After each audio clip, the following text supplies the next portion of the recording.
Hi friends, మనం ఎంతో tasty halwa అయితే ప్రిపేర్ చేస్తున్నామండి. ఈరోజు బొంబాయి రవ్వ అదే ఉప్మా రవ్వ తీసుకోవాలి. హాఫ్ గ్లాస్ తీసుకున్నామండి పెద్ద గ్లాస్తోని.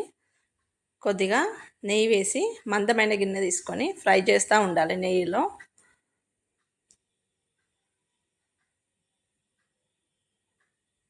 మధ్య మధ్యలో కలుపుతూ ఉండాలి మాడకుండా.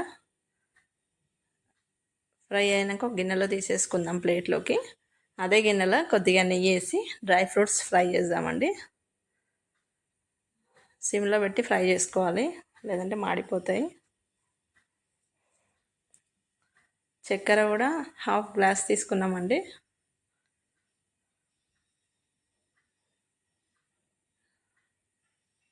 వాటర్ అయితే హాఫ్ గ్లాస్కి 2 హాఫ్ గ్లాస్ పైన వేసుకోవాలండి. కొంచెం పలసం ఉంటే బాగుంటుంది హల్వా అనేది. ఫ్రై చేసి ఒక ప్లేట్లోకి తీసుకుందాం. అదే గిన్నెలో 2 గ్లాసుల పైన వేసుకోవాలండి. హాఫ్ గ్లాస్ వేసుకొని అందులో యాలకుల పొడి, చక్కెర హాఫ్ గ్లాస్ వేసుకోవాలి. యాలకుల పొడి వేసి మసల పెట్టాలి, మరిగించాలి.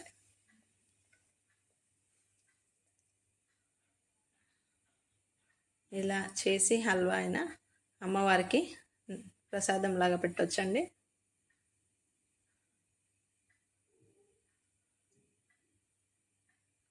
వాటర్ అయితే బాయిల్ అవుతున్నాయి. ఇప్పుడు రవ్వ వేసి మధ్య మధ్యలో కలుపుతూ ఉండాలండి.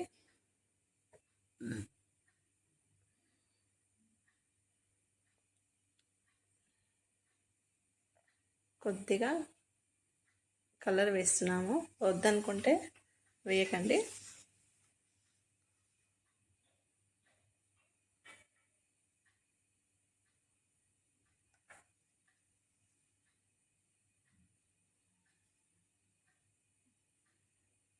మధ్య మధ్యలో కలుపుతూ ఉండాలి, చిన్నగా పెట్టి.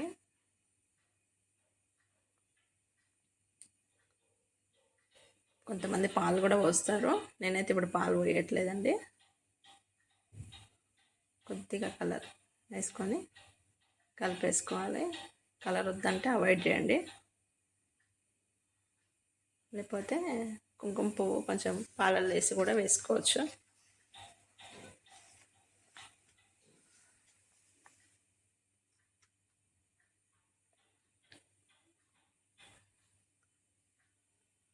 ఇది కొంచెం నెయ్యి వేసాము. ఇదైతే మాడదండి. ఒక 5 to 10 minutes ఇలాగే కలపాలి, దాంతోనే టేస్ట్ వస్తుందండి. సిమ్లో పెట్టి కలుపుతూ ఉండాలి.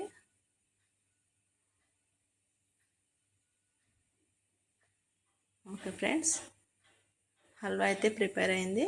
ఒక ప్లేట్లోకి తీసుకొని డ్రై ఫ్రూట్స్తోని గార్నిష్ చేద్దాం. వీడియో నచ్చితే లైక్ చేయండి, షేర్ చేయండి, సబ్స్క్రైబ్ చేయండి. ఎలా ఉన్నాయో కామెంట్లో చెప్పండి ఫ్రెండ్స్. Thanks for watching.